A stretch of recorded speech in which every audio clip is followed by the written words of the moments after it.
Hello friends, I am professor Rakesh Aswani. Study tips channel में आप सभी का स्वागत है। फ्रेंड्स, आज हम चैप्टर नंबर 4 का टॉपिक कवर करने जा रहे हैं जिसका नाम है पार्टनरशिप फर्म। तो what is partnership firm and what are the merits and demerits of partnership firm. Partnership firm क्या होता है, उसके plus points and merits and advantages क्या होते हैं और उसके डीमेरिट्स एंड डिसएडवांटेजेस क्या होते हैं। फ्रेंड्स, अगर आपने इसका video features of partnership firm नहीं देखा तो आपसे रिक्वेस्ट है उसको सबसे पहले देखिएगा ताकि आपके टॉपिक समझने में आसानी हो। अगर आपने इस चैनल को सब्सक्राइब नहीं किया तो उसको सब्सक्राइब कीजिए, बेल आइकन दबाना ना भूले ताकि फ्यूचर वीडियोस का आपको नोटिफिकेशन मिल सके। तो चलिए दोस्तों, स्टार्ट करते हैं पार्टनरशिप फर्म। तो सबसे पहले इंट्रोडक्शन ऑफ पार्टनरशिप फर्म में हम देखेंगे उसका meaning. A business organization owned and managed by more than one person। Partnership अकेले में नहीं होती फ्रेंड्स, एक से ज्यादा लोग होने चाहिए, यानी कम से कम 2 लोग तो होने चाहिए। Where all partners shares in profits and losses of the business as well as liability is called partnership firm। यानी पार्टनरशिप फर्म में एक से ज्यादा लोग होंगे, यानी 2 या 2 से ज्यादा लोग हो सकते हैं। ये सब मिलकर बिजनेस करेंगे और बिजनेस में जो भी प्रॉफिट लॉसेस और लायबिलिटीज होंगे ये लोग उसको आपस में शेयर करेंगे। फ्रेंड्स, अगर आपको इंट्रोडक्शन ज्यादा डिटेल में जानना है तो फीचर्स ऑफ पार्टनरशिप फर्म का वीडियो जरूर देखिएगा। ऊपर आपको नोटिफिकेशन में आई बटन पे आपने क्लिक करना है, जब भी आपको नोटिफिकेशन दिख जाए। आगे बढ़ते हैं दोस्तों, ये कुछ इंपॉर्टेंट टर्म्स है जो आपको पता होने चाहिए ताकि आपको टॉपिक समझने में आसानी हो। 4 इंपॉर्टेंट टर्म्स है। सबसे पहले पार्टनर किसको बोलते हैं? पार्टनर्स वो होते हैं जिन्होंने आपस में एग्रीमेंट किया है, करार किया है। पार्टनर्स वो होते हैं who have entered into partnership agreement with one another are individually known as partners। सभी पार्टनर्स को कलेक्टिवली हम क्या बोलते हैं? फर्म बोलते हैं। Partners who have entered into partnership with one another are collectively called as firm। और partnership का बिजनेस का एक नाम होता है जिसको नाम दिया गया फर्म नेम। फर्म का नाम कुछ भी हो सकता है, कोई भी नाम से बिजनेस किया जा सकता है। ज्यादा करके स्टार्टिंग वर्ड्स मेजर्स होता है, कई बार आपने ऐसा लिखा हुआ सुना रहेगा, लेकिन ऐसा कोई कंपल्शन नहीं है। लास्ट पॉइंट आपको बताया गया कि पार्टनर्स के बीच में जो एग्रीमेंट होता है, रिटर्न एग्रीमेंट, उसको हम बोलते हैं पार्टनरशिप डीड। ये वर्ड याद रखना है। 1 मार्क के लिए ऑब्जेक्टिव में चारों में से कोई भी चीज कवर हो सकती है। तो पार्टनर किसे कहते हैं, पार्टनरशिप फर्म क्या होता है, फर्म के नाम से बिजनेस होता है, और पार्टनर्स के बीच में जो एग्रीमेंट होता है उसको हमने क्या नाम दिया? Partnership deed. तो चलिए दोस्तों देखते हैं मेरिट्स ऑफ पार्टनरशिप फर्म। इसमें 9 पॉइंट्स आपको कवर करने हैं। तो सबसे पहले आप इसका स्क्रीनशॉट निकाल के रखिए ताकि आपके लिए लर्निंग आसान हो जाए। बहुत मेहनत करके आपके लिए स्लाइड्स बनाई गई हैं ताकि आपको अच्छा लगे और आप अच्छे से इसको सुने और ज्यादा बेनिफिट लें। फ्रेंड्स, एक एक करके हम पॉइंट्स को देखने वाले हैं। तो फ्रेंड्स, पॉइंट नंबर 1 की जो हम बात करें, इजी फॉर्मेशन की, इसको फॉर्म करना बहुत आसान है। कैसे फ्रेंड्स? बस 2 या 2 से ज्यादा लोग होने चाहिए, इन्होंने आपस में एग्रीमेंट साइन करना और अपनी फर्म को रजिस्टर करना। अगर रजिस्टर करने रजिस्टर ऑफ फर्म्स के पास जा रहे हैं तो उसका प्रोसीजर भी बहुत ही सिंपल है। फटाफट से आप अपने फर्म को रजिस्टर करके अपने बिजनेस को स्टार्ट कर सकते हैं। तो formation is easy. Point number 2, यहां पे कैपिटल ज्यादा रहेगा as compare to sole trading concern. Sole trading concern के साथ कंपेयर करें तो यहां पे कैपिटल क्यों ज्यादा रहेगा? क्योंकि मोर नंबर ऑफ पार्टनर्स यहां पे इन्वॉल्व है।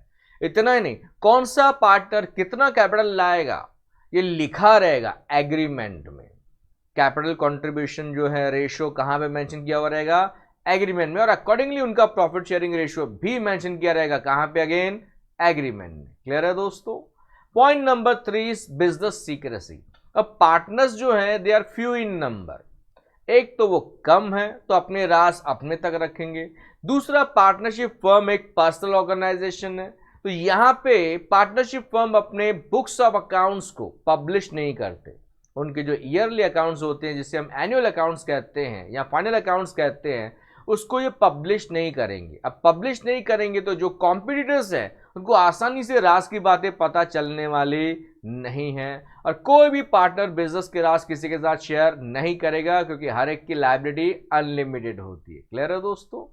Point number 4 is continued existence. यानी पार्टनरशिप फर्म को हम कंटिन्यू कर सकते हैं even after the death, insolvency और insanity of one of its partner. यानी कल को किसी पार्टनर की डेथ हो गई या कोई इंसॉल्वेंट यानी बैंकरप्ट हो गया या फिर इंसेनिटी यानी दिमागी हालत ठीक नहीं, अगर ऐसा कुछ भी है तो रिमेनिंग पार्टनर्स अगर चाहें, जो रिमेनिंग एग्जिस्टिंग पार्टनर्स है अगर वो चाहें तो बिजनेस को कंटिन्यू कर सकते हैं, लेकिन उसके लिए एक शर्त है। शर्त क्या है? लास्ट लाइन पढ़िए, न्यू पार्टनरशिप डीड बनानी पड़ेगी। उसके लिए पहले से प्रोविजन दिया होना चाहिए, पुराने एग्रीमेंट में लिखा होना चाहिए। अगर ऐसा कुछ भी है तो रिमेनिंग पार्टनर्स चाहें तो बिजनेस को कंटिन्यू कर सकते हैं, उसके लिए फ्रेश एग्रीमेंट बनाना पड़ेगा। क्लियर है दोस्तों?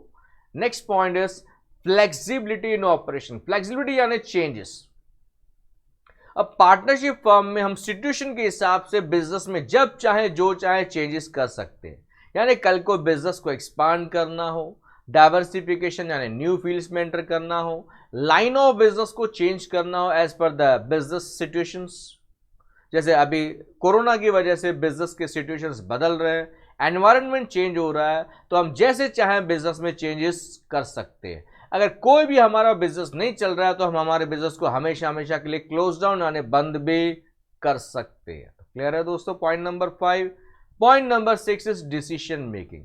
यहां पे डिसीजन मेकिंग क्विक होगा क्योंकि partners are few in number.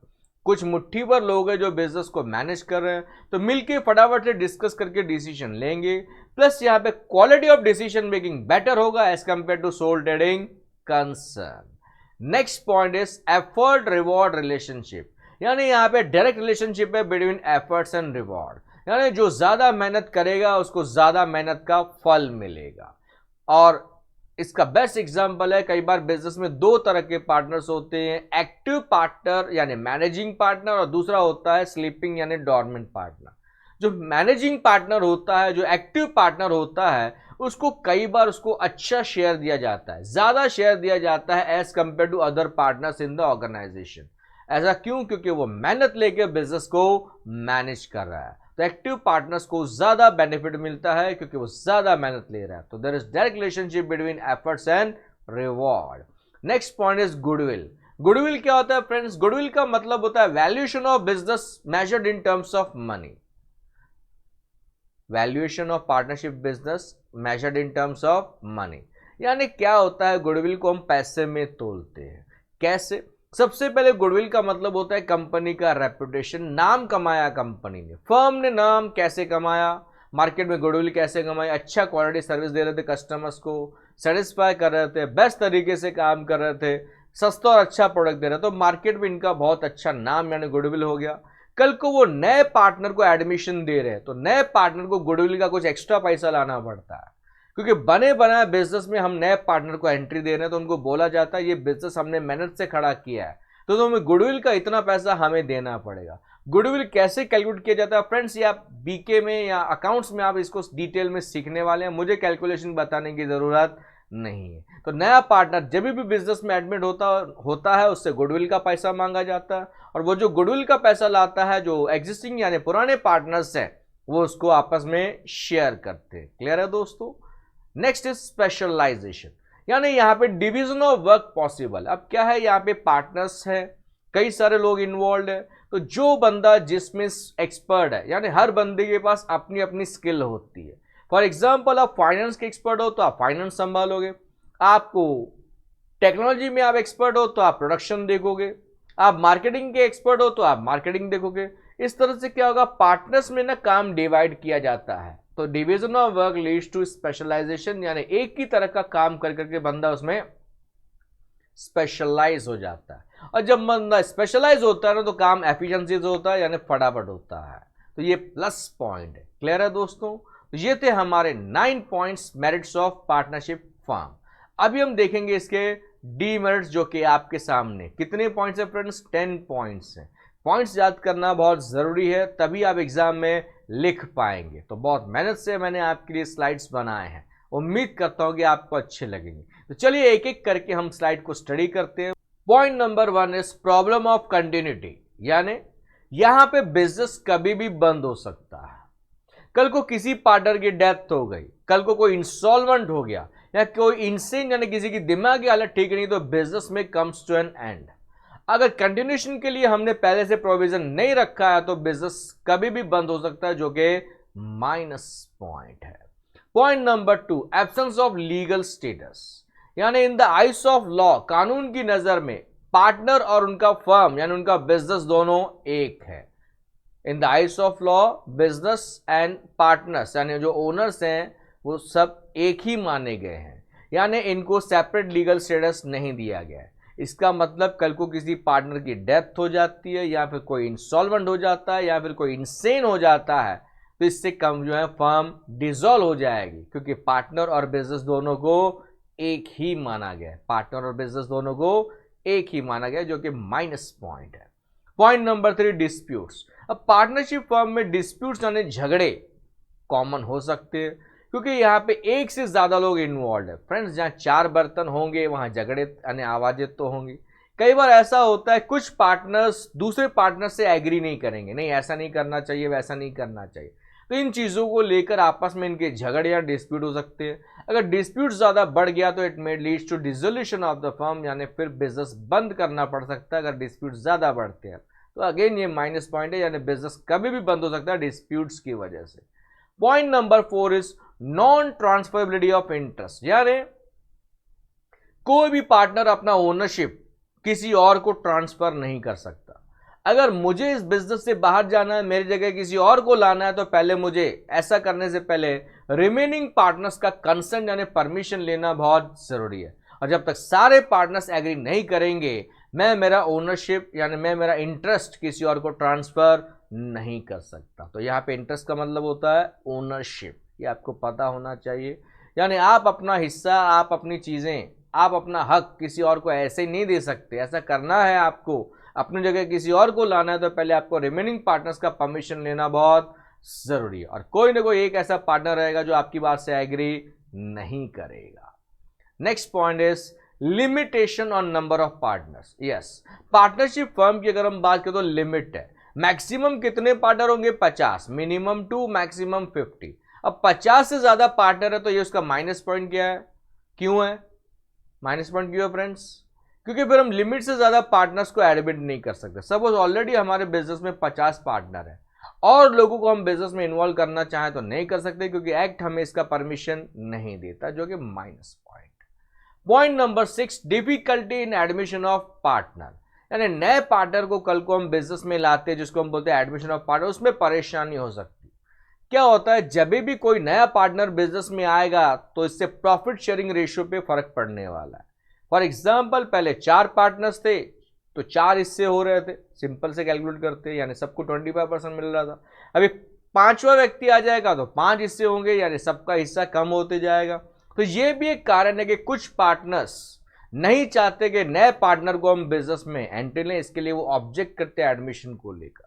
यहां पर ऐसा भी हो सकता है जो नया पार्टनर बिजनेस में आ रहा है उस पर इनका कोई फेथ यानी भरोसा नहीं है, ये उस पर ट्रस्ट नहीं करते, और जिस व्यक्ति पे आप ट्रस्ट नहीं करते तो आप उसको बिजनेस में अलाउ करने वाले नहीं है। तो यहाँ पे कई बार ये परेशानी होती है, एक पार्टनर बिजनेस में दूसरे को लाना चाहता है नए व्यक्ति को, लेकिन कई बार बाकी के पार्टनर्स मना कर देते हैं, तो अगेन माइनस पॉइंट है। Point number 7, unlimited liability. Friends, जितने भी पार्टनर्स हैं उनकी लायबिलिटी क्या है? Unlimited as well as joint and several. इसके लिए आपको फीचर्स का वीडियो देखना बहुत जरूरी है, उसमें डिटेल में ये पॉइंट बताया गया।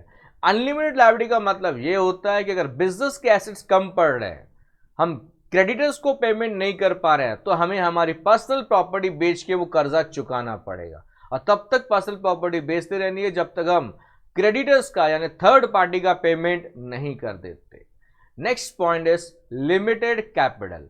फ्रेंड्स, पार्टनरशिप बिजनेस की बात करें तो यहाँ पे कैपिटल कम है as compare to joint stock company. क्यों कम है? क्योंकि रेस्ट्रिक्शन है on maximum number of members. 50 से ज्यादा लोग यहाँ पे नहीं हो सकते। अब कैपिटल लिमिट होगा तो फिर हम बिजनेस को लिमिट से ज्यादा एक्सपांड नहीं कर पाएंगे, जो कि अगेन माइनस पॉइंट है। क्लियर है दोस्तों? Next point is risk of implied authority, यानी करे कोई भरे कोई। अब 2 तरह के पार्टनर्स होते हैं, एक होता है एक्टिव यानी मैनेजिंग पार्टनर जो बिजनेस को चलाता है, मैनेज करता है, और बाकी के पार्टनर्स होते हैं स्लीपिंग और डॉर्मेंट पार्टनर्स। बराबर है? अगर एक पार्टनर ने कोई डिसीजन लिया है और उसकी वजह से बिजनेस में कुछ लॉस होता है या प्रॉब्लम होती है तो करे कोई भरे कोई। समझाने के लिए एग्जांपल दिया है, ग्रीन कलर में आप देख सकते हो। पार्टनर्स ने कोई एग्रीमेंट साइन किया जो कि फर्म के खिलाफ था, पार्टनर्स के खिलाफ था। या फिर पार्टनर ने कोई लोन और एडवांस लिया without consent of other partners, बाकी पार्टनर्स को बताया भी नहीं और लोन ले लिया और हाई ब्याज पे, हाई रेट ऑफ इंटरेस्ट पे लोन लिया, तो लोन भले एक ने लिया लेकिन भुगतना सबको पड़ेगा। इसके लिए हेडिंग दिया risk of implied authority, Hindi में कहते हैं करे कोई भरे कोई, तो ये माइनस पॉइंट है। Point number 10 is problem of secrecy. यहां पे हम राज को राज नहीं रख सकते। कई बार कुछ बेईमान पार्टनर्स जो होते हैं, जो अनएथिकल पार्टनर्स होते हैं, वो कंपनी का यानी फर्म का कॉन्फिडेंशियल यानी सीक्रेट इंफॉर्मेशन किसी और के साथ शेयर करते हैं to get financial benefit, for getting financial benefit. अपने स्वार्थ के लिए उन्होंने बिजनेस के सीक्रेट्स किसी और को बता दिए, तो ये अगेन माइनस पॉइंट है। क्लियर है दोस्तों? तो फ्रेंड्स, ये थे हमारे डीमेरिट्स ऑफ पार्टनरशिप फर्म। 10 के 10 पॉइंट्स मैंने आपको समझाने की कोशिश की। उम्मीद करता हूं कि आपके ये कंसेप्ट क्लियर हुए रहेंगे। फ्रेंड्स, अगर आपको मेरे वीडियोस देखनी है तो आपके सामने 3 ऑप्शंस है। पहला ऑप्शन, आप डिस्क्रिप्शन चेक करेंगे, कई सारे वीडियोस का वहां पे लिंक दिया हुआ है, आप जिस वीडियो पे क्लिक करेंगे वो वीडियो ऑन हो जाएगा। दूसरा, आप मुझे इंस्टाग्राम पे फॉलो कर सकते हैं, Instagram ID is IMROC sir. वहाँ पे मैं जब भी कोई वीडियो अपलोड करता हूँ तो उसका ट्रेलर पोस्ट कर देता हूँ ताकि आपको बेनिफिट मिल सके। और तीसरा, अगर आपको मेरी ज़्यादा वीडियोस देखनी है तो ऊपर ऊपर लिखा हुआ है, जैसे ही आप मेरे चैनल स्टडी टिप्स पे क्लिक करेंगे तो होम पेज ओपन होगा। होम पेज ओपन होगा तो वहाँ पे प्लेलिस्ट वर्ड आपको दिखेगा, वहाँ क्लिक कीजिएगा। चैप्टर वाइज और स्टैंडर्ड वाइज वीडियोस बने हुए, 11th के, 12th के, चैप्टर 1, चैप्टर 2, इस तरह से वीडियोस बने हुए ताकि आपके लिए चीज़ें आसान हो जाए। Thank you all for your love and support.